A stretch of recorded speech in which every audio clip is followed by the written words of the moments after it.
السلام عليكم ورحمة الله وبركاته. سيفتيgeena ma ku soo laabanana safetygeena baynu wadanana hadii la ka dhigo waxa weeyaan video kan ka horeeya safety ku saabsanaa waxaan kaga hadalay 5 shay oo la rabo qofka darawalka inuu maalin walba sameeyo oo si joogto ah u sameeyo oo uu hubiyo make sure gareeyo inuu maalin walba sameeyo oo uu skip gareyn karin iyo xoogaa kale oo faahfaahin baan ku daray. marka maanta waxaan rabaa halkayna kaga hadalo 5 shay oo ay tahay inaadan samayn ama ay tahay inaad mataqaanay avoid garayso iska jirto aadan sinaba u samayn markaana safety gumba isugu soo biyo shubanaysa marka waa 5 shay oo khatar kugu ah riski kugu ah 5 shay waa ka badan yihiin wax waliba haday yihiin kuwa fiican iyo haday yihiin kuwa maartay xunba laakiin 5 tan ka soo qaadanana 5 tan ku wadana shayga ugu horeeya وأرين إن بدن نجوسون نقطة دليل بدن اللي يجوس سميه أنا قلنا أنا أركيني مهم تاي وإن سكيب جريسو أما عاد كبوتسو أما عاد كجذبتو أما عاد سمين ويدو بريترب إنسبكشن ضد بدن وكومنت تيجا وحن كوار كده هي ما بريترب إنسبكشن كون بحرت كهذا الشيء ها إنسبكشن كو وشيء وجوه الرئية oo safety-gaaga iyo amnigaaga ku jiro marka inaadan skip gareyn oo aadan sahashanin oo ka boodin inaad inspection samayso arintaasoo kugu koos gareyn karta ama ku gelin karta breakdown inuu gaarigu kaa jabo oo meel xun ku istaajiyo DOT violation inaad gasho iyo in naftaadu ay khatar gasho taasaa ugu daran sinaba ha uga tegin taladayda preterm inspection qodobka labaad iska ilaali inaad adigoo gaariga wada aad distracted noqotid ama telefoon isticmaal ama cunto cun ama magaranaysaay activity kale iyo waxyaabo kale oo maaragtay sansamee adoo wadada socda inuu focuskaaga wadada ka leexdo oo aad distracted noqotid iska jir 2 second ama 3 second oo wadada indhaha aad ka qaaday oo ama gaari ku hor istaagay ama dhiir kugu soo booday oo deero wadada ka soo booday ama wax ordaya ay kugu soo bixeen ayaad accident ku gali kartaa marka always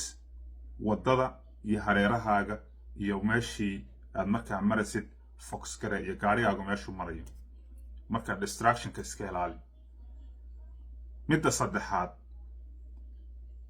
iska ilaali inaad ignore garayso inaad rest breaks qaadatid rest break waxa weeyaan breakaaga 8 hours ka hor marka aad daasho inaadan iskhasbin oo aadan isodhanin ka gaadh soco wad meesha ku xigta istaagi doonta oo aad naftaada cadibtid oo marka intaad daashid oo hurdootid oo focuskaaga wadada u lumo marka ignoring rest breaks was very dangerous fatigue baad noqonaysaa accident baad ku dhacaysaa sidoo kalena DOT violation ayaad ku gelaysaa oo hours of service violation ka saacadaha haddii aad meeshaad istaagi lahayd iyo rest area iyo truck stop iyo meeshiis munaasibka ahayd aad istaagi weydid waxaad ku khasbanaanaysaa marka inaad ama violation gashid ama magaalo dhexdeed oo meel munaasib aan ahayn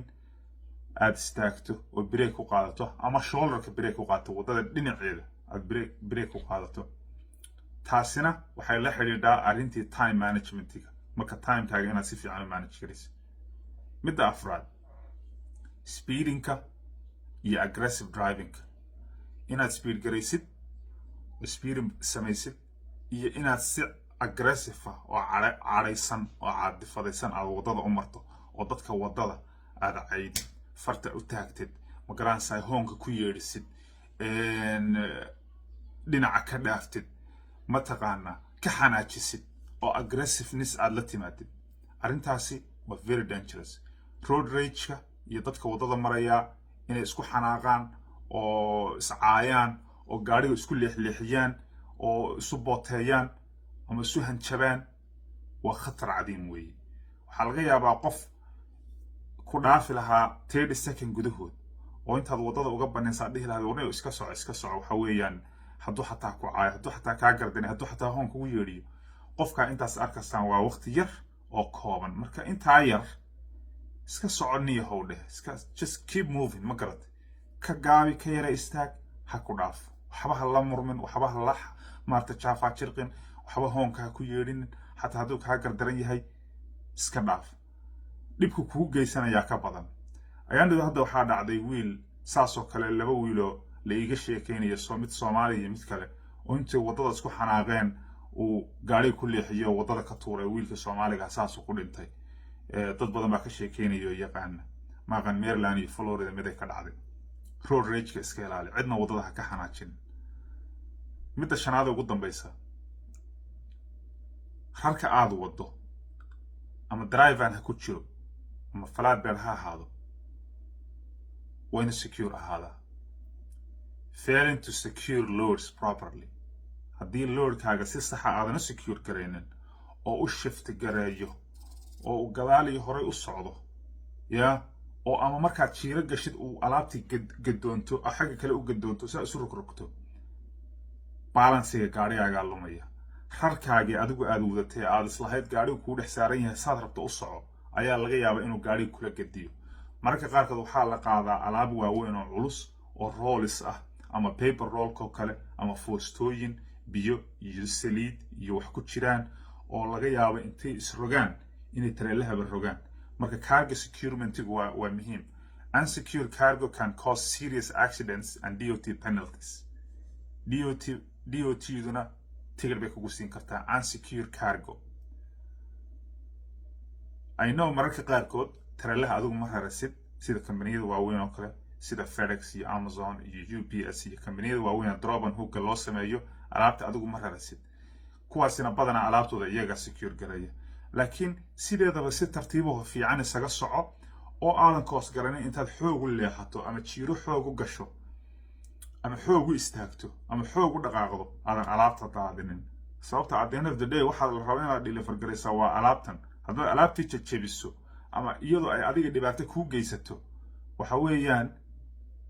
dee waa dhibaato waana khasaare adiga iyo companygii iyo wixii oo dhan violation aad ku geli kartaa khatarna way ku gelin kartaa